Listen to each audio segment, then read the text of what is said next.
Hello and welcome to the first episode of Gung Ho Movie Maker. My name's Shannon and this is going to be my hands-on practical foray into the world of filmmaking. Mr. Wood, do you know anything about the art of film production? Well, I like to think so. Now, like many of you out there, I have a very deep love of movies and a fascination with the ins and outs of film production. This fascination has driven a lot of my career choices and has motivated me with the end goal of one day creating my very own feature film. Unfortunately, even though I've made great strides towards that goal and I have a lot of progress under my belt, I still feel like I'm not making the forward momentum I would like to have. On the upside though, I have picked up a lot of knowledge and experience along the way. Which brings us to this show. My goal is to hopefully develop my skills through doing, while passing on some of that knowledge I've picked up over time to you. And because I am such a big film nerd, I'm going to throw in some film reviews and discussions, along with the occasional interview with some of my friends from the industry itself. So let's start off with something fun. Give my creation life!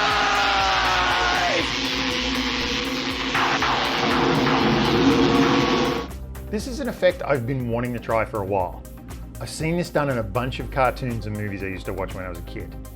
It's a shot of either energy or power surge traveling along wires to a specific destination. Most of the examples I've seen of it were done using hand-drawn animation, so we're going to try and replicate it using digital technology. Now, like anything film related, the first thing you have to do is go out and shoot your footage. For the final scene, I wanted to show a sequence of the energy traveling along the lines, so I got several varied shots at different angles. To make your life easier, make sure you use a tripod for all of these shots. You can use a drone or even do it handheld if you like, but that just means you'll have to track the footage later. Once I had my footage, I imported it all in a Premiere and cut together a brief sequence, making sure that there was a pathway of where the energy started to where it finished. When I was happy with the sequence, I exported the clips into After Effects to create the VFX. On a side note, if you are at all interested in genre filmmaking, like I am, then Adobe After Effects is very quickly going to become your best friend.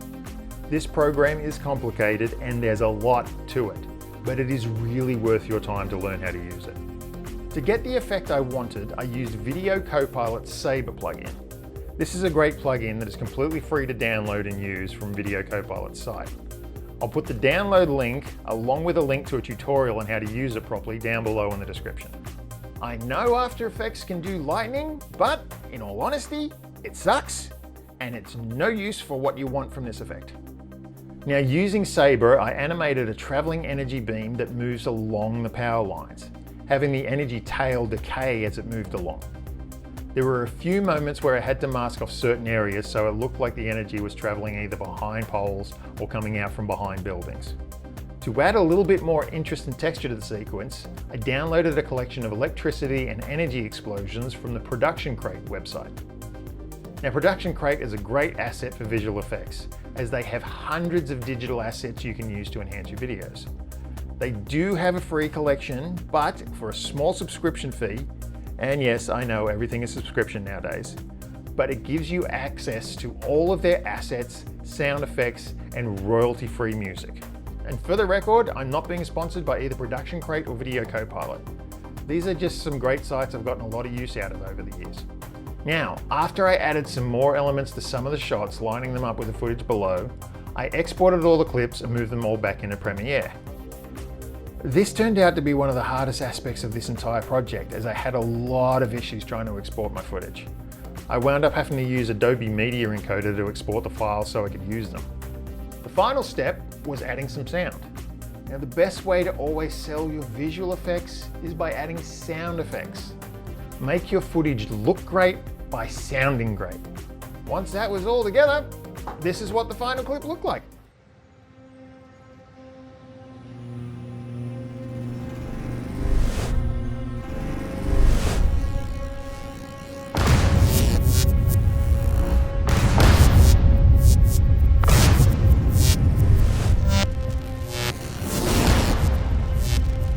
Now, there was one other thing that I wanted to try with this footage that I couldn't quite pull off.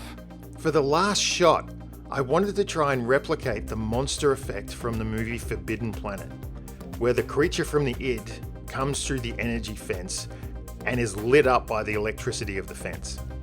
So I drew up a quick creature design in Photoshop that I could bring into After Effects and animate. I tried some tricks to replicate the effect, but at the end of the day, I just couldn't make it work the way I wanted to. So I scrapped it, which is perfectly okay. There are no real failures when it comes to this stuff. You're just learning what does and doesn't work. Filmmaking is not about the tiny details, it's about the big picture. And that's it for our first episode. I hope you'll stick around as we got a lot of exciting things planned. One of which is not going to be me trying to figure out a catchphrase for which I can sign out on. So until next time, I guess I'll see you in the funny pages.